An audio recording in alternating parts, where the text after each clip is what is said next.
அனைவருக்கும் வணக்கம்.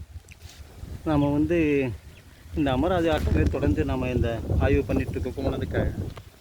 இப்போ நாம் பெரும்பாலும் ஒரு சில இடங்களில் மட்டும் பாட்டு வந்திருக்கு, தொடர்ச்சி இடம் பார்க்காம இருக்கோம். இந்த மேற்கு தொடர்ச்சி மலை பார்த்தா தெரியும். இது குமணனோட காற்று வீசின பகுதி, அந்த காற்று பட்ட பகுதி இதை நாம் கொஞ்சம் கொஞ்சமாக ஒவ்வொன்றா பார்த்துட்ருக்கோம்.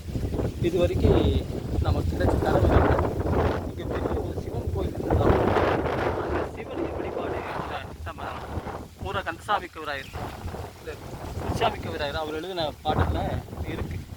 அதை ஒட்டி பார்த்தோம்னா நமக்கு ருத்ராவலயத்தில் சிலை கிடச்சிருக்கு. அதை ஒட்டி இங்கே இப்போ பெருமாள்புத்தூரில் ஒரு சிவன் கோவிலுக்கான சிலை கிடச்சிருக்கு. அதுக்கடுத்து குமரலிங்கத்தில் ஒரு சிலை கிடச்சிருக்கு. அப்புறம் கொழும்பு பகுதியில் ஒரு சிலை கிடச்சிருக்கு. இதெல்லாமே ஆற்றங்கரையில் இருக்கக்கூடிய இந்த எச்சங்கள், தொல்லியல் எச்சங்கள். இதை நம்ம ஆய்வறிக்கை முத்திவச்சுட்டு என்ன சொல்கிறாங்கன்னா, இங்கே நமக்கு சிவன் கோயில் இருந்து அதுக்காக இந்த நீர்நிலை இதெல்லாம் அடிச்சு மரப்படாமல் சொல்லுவாங்க. இந்த வீடியோ ஆறுங்கிறது கிட்டத்தட்ட ஒரு 500 மீட்டர் தான் இருக்குது. ஆனால் அது கிடையில பார்த்தீங்கன்னா பெரிய குழி இருக்குது. அதுக்கு 1/2 கிலோமீட்டர் அளவுக்கு. ஆனால் அதுக்கு முன்னாடி அந்த 1/2 கிலோமீட்டர் தாண்டி இந்த அளவுக்கு மிகப்பெரிய ஒரு ஆண்குருணி நதி ஓடுனதாகும். இந்த அளவுக்கு இங்கே நதி இப்போ சிறுசு, அதாவது அமராவதி ஆறுங்க ரொம்ப சிறுசாக இருக்குது. மிகப்பெரிய ஓடுனதுக்காக சான்றத்தை நம்ம இதை பதிவு கொண்டு வைப்போம். இன்றைக்கி பார்த்தாவே தெரியும். அதாவது நம்ம முதல்ல என்னென்ன மரங்கள் பயிர் செஞ்சுட்டு இருந்தாங்க, இப்போ என்ன மரங்கள் பயிர் செய்கிறாங்க அப்படிங்கிறத பார்த்தாவே தெரியும். இங்கே தென்னை, இந்த கரும்பு எல்லாமே இப்போ போட்டது எவ்வளோ புளியாக இருக்குது பாருங்க. இது இவ்வளோ பெருசு. அதே போல் இந்த மேற்கு தொடர்ச்சி மலை, நாம்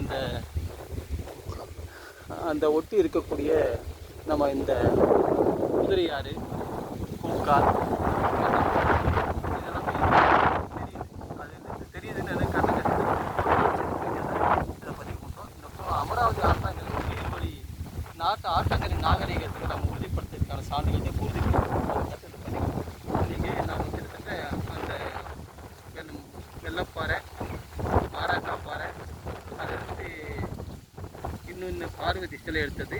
அதுக்கப்புறம் இப்போ திருநீலகண்டர் ஒரு சிலை ஒன்று, அடுத்து லிங்கம் ஒன்று.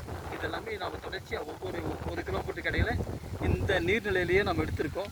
அந்த சண்டிகை சிலைஞ்சு அது எல்லாமே எடுத்ததுன்னு சொல்கிறதுக்காக அதை அங்கிருந்து அந்த சிலைகள் எல்லாமே நீரில் அடித்து வந்திருக்கு. வரும்போது அந்த குடும்ப வரலாற்றுக்காக அது செல்லும் சேர்க்கணும்.